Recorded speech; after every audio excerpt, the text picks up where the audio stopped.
सूरह अंबिया की जो और मकाम से मैंने आयतें तिलावत की थी, इसमें एक चीज आती है कि जिस बस्ती को हमने हलाक कर दिया उस पर हराम है कि वो दोबारा नहीं आबाद हो सकती। लेकिन यहाँ पे एक इस्तिस्ना आ रहा है, हत्ता इज़ा फुतिहत याजूज व माजूज व हुम मिन कुल्लि हदबी यंसिलून, यहाँ तक कि जब याजूज व माजूज खोल दिए जाएंगे और वो हर बुलंद जगह से फिसलते हुए तेज रफ्तारी से जो है ना बढ़ रहे होंगे आगे। अगर इन दोनों को एक ही जुमला मान के पढ़ें तो इसका मतलब यह है कि जो बस्ती हलाक कर दी गई वो दोबारा तब आबाद होगी जब याजूज माजूज आएंगे, ये मतलब बनेगा। पहली बात यह कि यहाँ बस्ती खास बस्ती है, हर बस्ती नहीं, और वो खास बस्ती वो है जिसका जिक्र सूरह बनी इसराइल में, अर्ज़ फ़लस्तीन मुबारक बस्ती अल्लती बारकना फीहा, जिसको हमने बरकत अता की है, ये वो उस बस्ती का जिक्र है जो 2 दफा तबाह हो चुकी थी। सूरह बनी इसराइल के पहले रुकू में जिक्र है कि 2 दफा तबाह हो गई, और सूरह बनी इसराइल के आखिरी रुकू में जिक्र है कि ये फिर एक दफा दोबारा आबाद करेंगे। वकुल्ना मिन बादिही लिबनी इसराइल अस्कुनुल अर्द फइज़ा जा अवादुल आखिरत जिना बिकुम लफीफा,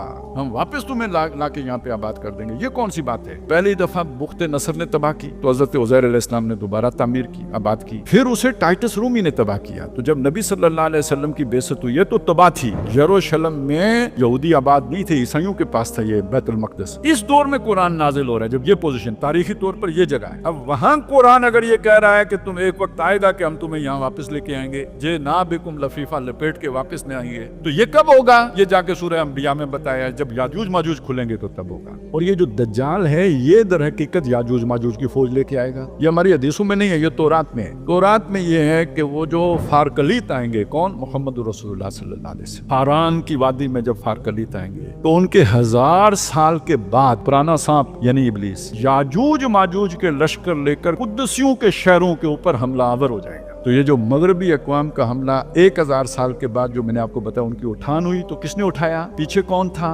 कौन स्याही घोल रहा है वक्त के बहते दरिया में? कौन था ये सारे मनसूबा साज? जो मैं अर्ज करने की कोशिश कर रहा हूँ वो ये कि ये 1000 साल के उसके कैद का पीरियड था। वो जंजीरें 1000 साल के बाद खुल गई, और ये जो वेस्ट में सारी अपराइज हुई है ये दज्जाल की क़यादत में। ये है वो डीप स्टेट जिसको वो ट्विस्ट दे के एस्टेब्लिशमेंट की तरफ मोड़ देते हैं। मैं आज क्लियर कर देना चाहता हूँ, ये शैतानी आर्डर है और उसकी जो ऑर्गेनाइजेशन है पीछे वो है दर हकीकत डीप स्टेट। ऊपर शैतान खुद है, उसके नीचे 2IC कहने सेकंड इंचार्ज जो है वो दज्जाल है। फिर दज्जाल के नीचे कितने शयातीन की लेयर्स है मैं नहीं जानता, उसके अपने वो कुतुब अब्दाल होंगे। आगे इंसानी शैतान शुरू हो जाते हैं।